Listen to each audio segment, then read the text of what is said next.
Israel Hamas जंग को आज 42 दिन हो गए हैं। एक तरफ इसराइल गजा में इंसानियत का कत्लेआम कर रहा है तो वहीं दूसरी तरफ दुनिया के कई तंजीम इसराइल के नापाक साजिशों को बेनकाब कर रहे हैं। अल जजीरा की खुफिया रिपोर्ट्स के मुताबिक इसराइल हमास के खिलाफ आयरन स्टिंग नाम का एक नया 120 mm मोर्टार बम को तैनात करने का फुटेज जारी किया है। पेश खास रिपोर्ट। गजा में इसराइल ने बमबारी करके मासूम बच्चों की लाशें बिछा दी है। शुमाली गजा से लेकर फिलिस्तीन तक खून की नदियां बह रही है। आखिर वो कौन सा हथियार है जिससे इसराइल ने गजा में क़यामत बर्पा किया है? अल जजीरा की खुफिया रिपोर्ट के मुताबिक इसराइल हमास के खिलाफ अपनी मैगलन कमांडो यूनिट के साथ आयरन स्टिंग नाम का एक नया 120 मिमी मोटर बम को तैनात करने का फुटेज जारी किया है। जब पहली बार इसे इजरायली सेना में शामिल किया गया था, इस एल्विट सिस्टम्स बम को बनाने वाले मार्च 2021 से अपनी वेबसाइट के अहम सफ़े पर इसका बखान करना शुरू किया था। तत्कालीन इजराइल के वजीर दिफा और अब वजीर आज़म बेंजामिन नेतन्याहू के जंग मंत्रिमंडल के एक हिस्से ने इसको मान्यता देते हुए आयरन स्टिंग को खुले इलाकों और शहरी माहौल दोनों में अपने मकसद को सटीक रूप से निशाना बनाने के लिए डिज़ाइन किया था। तो वहीं आज के समय में हमास के एक अचानक हमले के बाद इसराइल आयरन स्टिंग बम से गजा पर हवाई बमबारी शुरू करने के एक महीने से ज़्यादा समय के बाद कम से कम 11,400 फिलिस्तीनी आवाम को मार डाला है और घिरी हुई गजा पट्टी और कब्जे वाले वेस्ट बैंक में 30,000 लोग घायल हो गए हैं। गजा के 4,700 से ज़्यादा बच्चे मारे जा चुके हैं। माहिरीन का कहना है कि फ़िलिस्तीनियों पर रिसर्च की गई इसराइल की ये खौफनाक मौत के घाट उतारने वाली आयरन स्टिंग मशीन के आलमी ख़रीदार बहुत हैं। माहिरीन का कहना है कि इसका मतलब यह नहीं कि इसराइल अपने हथियारों का इस्तेहार करने के लिए जंग छेड़ता है। किंग्स कॉलेज लंदन में जंगी मुताला के एरिमिट्स प्रोफेसर लॉरेंस फ्रीडमैन ने कहा कि कोई भी सिर्फ अपने हथियार दिखाने के लिए युद्ध नहीं लड़ता। फिर भी एक ही समय में गजा के खिलाफ हर जंग में फ़िलिस्तीनियों के खिलाफ हथियारों और निगरानी तकनीक की एक सिलसिला तैनात किया गया है, जिसके बाद से दीगर ममालिकों में बड़ी तादाद में बेचा जाता रहा है।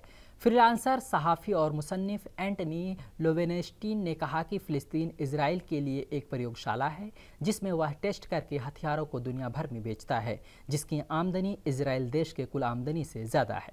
पिछले महीने कोलंबियाई सदर गुस्ताओ पेट्रो ने 7 अक्टूबर को हमास द्वारा किए गए ख़तरनाक हमले की आतंकवादी हमला के रूप में मजम्मत करने से इनकार कर दिया था, बल्कि जवाब दिया गया कि आतंकवादी इसराइल फ़िलिस्तीन में बेगुनाह बच्चों को मार रहा है।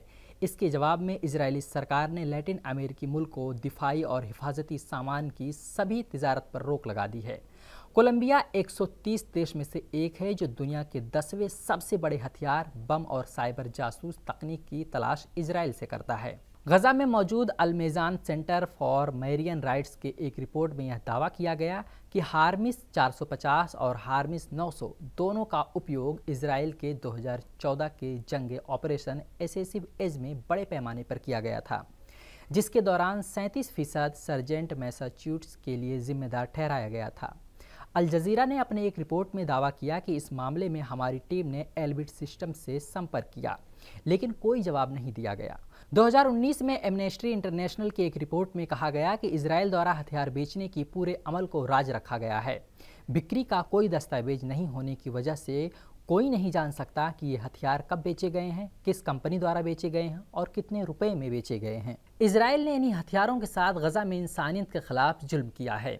इस तरह से इनके हथियारों के निर्यात ने कई देशों के इतिहास को मुतासिर किया है। 1994 में रवांडा के नरसंहार में कथित तौर पर इसराइल निर्मित गोलियों, राइफलों और हथगोलों का इस्तेमाल किया गया था, जिसमें कम से कम 8 लाख लोग मारे गए थे। इसराइल ने नागोर्नो कराबाख पर कब्जा करने के अपने मकसद के लिए अज़रबैजान को यूएवी मिसाइल और मोर्टार भी मुहैया कराए, जिसके दौरान 1 लाख जातीय अर्मीनियाई दरबदर हुए थे। 2018 में फिलीपींस के पूर्व सदर रोड्रिगो डुटर्टे ने कहा कि वह अपनी फौज से खुसूसी तौर पर इसराइल से हथियार खरीदने के लिए कहेंगे। कुल मिलाकर यही पता चला कि इसराइल गजा जंग में अपने आप को हथियारों के बल पर दुनिया के सामने सिर्फ ताकतवर ही नहीं दिखाना चाहता है, बल्कि अपने हथियारों का इस्तेहार भी करवाना चाहता है।